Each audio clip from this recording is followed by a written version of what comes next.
The Trump-Musk implosion is no longer just a personal dispute. It has quickly turned into a full-blown MAGA civil war. Republicans are picking sides. Steve Bannon's calling for the seizure of SpaceX by the government. Cat Turd, which I know it's crazy that someone named Cat Turd figures into this entire thing, but Cat Turd has unfollowed Elon, and Cat Turd is a big sort of clout holder in the online space for the MAGA world. Members of Congress are either pledging loyalty to Scrumps or to Elon Musk, and the grifters are hedging bets, sort of unsure who's ultimately going to come out on top. So this is not a split over ideology. This is a scramble for power, influence, and relevance in a government that was teetering. And the MAGA machine is turning on itself, and it's getting very ugly. Let's look at some examples. Here is Steve Bannon trashing Doge, saying they didn't really find any fraud, which is true, and calling on Donald Trump to execute a seizure of SpaceX. Know anything.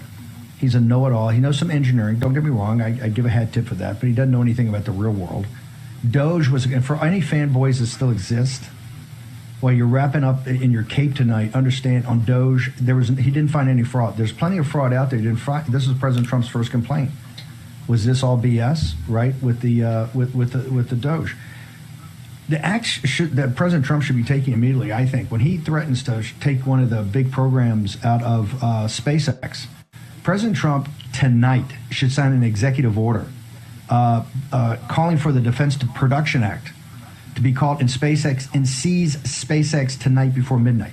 There you go. And small government conservatives, of course, seizing companies is exactly what they advocate for. So there's Steve Bannon. Cat Turd. Don't even worry about who Cat Turd is. If you don't know who Cat Turd is, I envy you. I wish I were in a position where I didn't need to know who Cat Turd was. Cat Turd is some online guy who's just like a big MAGA influencer. He unfollowed Elon and he posted, quote, pay close attention to all the people who don't have President Trump's back right now. Congressman Thomas Massie said he trusts the math from Elon more than he trusts the math from Trump. I trust the math from the guy that lands rockets backwards over the politician's math. I think that patient is on life support, and if the Senate thinks they're going to rehabilitate it and rewrite it, I think they're endangering this patient. All right. So Thomas Massie, who of course has been opposed to the big beautiful bill or the we're all going to die bill, anyway, because of what it does to the deficit, standing, I guess, on an actual principle. He is also taking Elon Musk's side. But on the other hand, we have Congressman Troy Nails, who said in a really weird moment to Elon, come down and run against me in Texas. Go down there. I'll tell you what, Elon, this is what I'll do. Come down to Texas 22nd District, right? I'll pay your filing fee and run against me. There you go. So a threat to Elon, Troy Nails clearly standing behind Trump.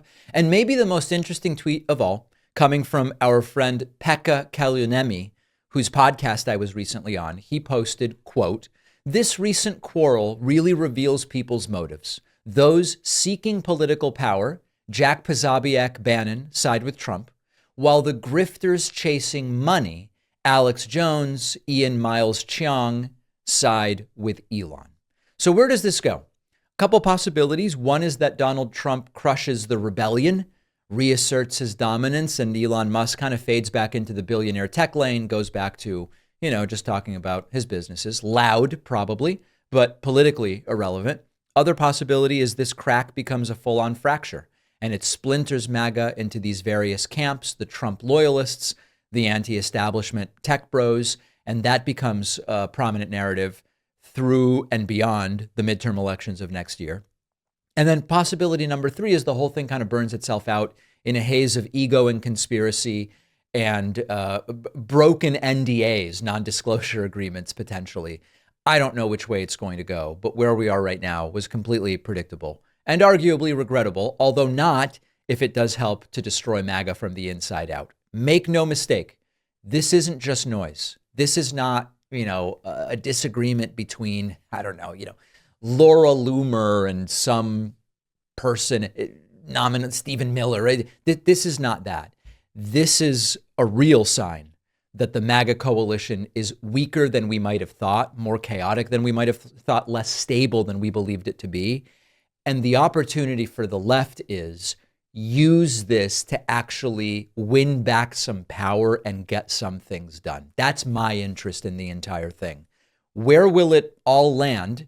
Let me know. info@davidpakman.com. And of course, make sure you're subscribed to the YouTube channel where we will have continued updates on this. Every year, I find myself asking the same question. What do I get for the fathers in my life who say they don't need anything? A couple years ago, I nailed it. I gave my dad an Aura digital photo frame. Now I can say it is something he actually uses every day.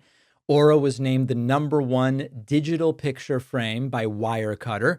Easy to see why. You get unlimited photo and video storage, no subscription. Setup takes just a few minutes. You plug it in, connect to Wi-Fi, and send pictures from anywhere. We were just on a trip last week, uploaded pictures of my daughter. They show up on the frame in my dad's house. Baby photos, vacation pictures, memes. You can put whatever you want in there. And right now, Aura has a Father's Day deal just for my audience. Get $30 off their best-selling Carver matte frame at auraframes.com when you use code PAKMAN at checkout. The link is in the description. Terms and conditions may apply.